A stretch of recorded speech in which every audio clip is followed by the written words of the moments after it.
सदियों पुराने दुर्लभ अवशेषों, जैन कलाकृतियों और पारंपरिक विरासत संग्रहों को संरक्षित और प्रदर्शित करने वाले सम्राट संप्रति संग्रहालय का शुभारंभ प्रधानमंत्री नरेंद्र मोदी ने किया। महावीर जयंती के अवसर पर जनता को समर्पित कोबा तीर्थ के इस संग्रहालय में 7 अलग-अलग खंड हैं, जो जैन और भारतीय परंपराओं की अनूठी विशेषताओं को समर्पित हैं। प्रधानमंत्री नरेंद्र मोदी ने सम्राट संप्रति संग्रहालय को भारत के कोटि-कोटि लोगों की धरोहर बताया। कहा कि आज दुनिया जिस अशांति के दौर से गुजर रही है, ऐसे में जैन धर्म के संदेश को प्रसारित करने में संग्रहालय की अहम भूमिका है।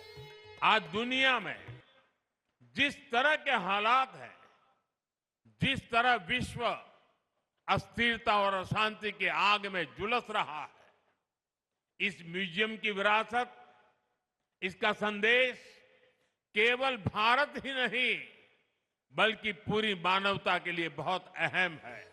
प्रधानमंत्री नरेंद्र मोदी ने कहा कि जहां एक ओर कुछ शासकों ने हिंसा को हथियार बनाकर शासन किया, वहीं सम्राट संप्रति ने सिंहासन पर बैठकर अहिंसा का विस्तार किया।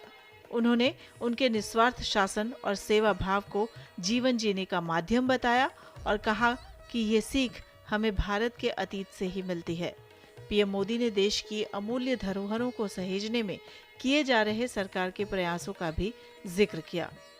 पुरानी सरकारों ने पांडुलिपियों की उपेक्षा करके जो गलती की थी, आज हम उसका सुधार कर रहे हैं।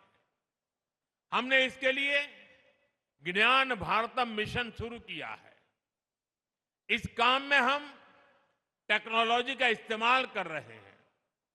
इस मिशन के तहत प्राचीन पांडुलिपियों का डिजिटाइजेशन किया जा रहा है, उनका वैज्ञानिक तरीके से संरक्षण हो रहा है। स्कैनिंग, केमिकल ट्रीटमेंट और डिजिटल संग्रह जैसे सभी प्रयास इस दिशा में हो रहे हैं।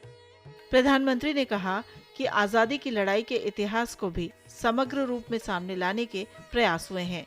उन्होंने पिछली सरकारों पर एक परिवार के इर्द गिर्द ही नीतियां बनाने की आलोचना की। दिल्ली में युगे युगिन भारत म्यूजियम बनाने की भी तैयारी है। आज पहली बार आजादी की लड़ाई के इतिहास को भी समग्र रूप में सामने लाने के लिए सार्थक कार्य हुए हैं। आपको याद होगा, पहले ये काम राजनीतिक चश्मे से होते थे। एक राजनीतिक परिवार का नैरेटिव कैसे सेट हो, वोट बैंक के हिसाब से बातें कैसे बोली जाए, सब कुछ इसी के इर्द गिर्द घूमता था। हमने इस मानसिकता को समाप्त किया है। हम सबका साथ, सबका विकास के मंत्र के साथ चल रहे हैं। यही मंत्र विकसित भारत के विजन की आत्मा है। पीएम मोदी ने कार्यक्रम के दौरान अपने 9 संकल्पों को दोहराया, जिसमें पानी बचाने, एक पेड़ मां के नाम, स्वच्छता, वोकल फॉर लोकल, देश दर्शन, प्राकृतिक खेती को अपनाना और गरीबों की सहायता का संकल्प शामिल है।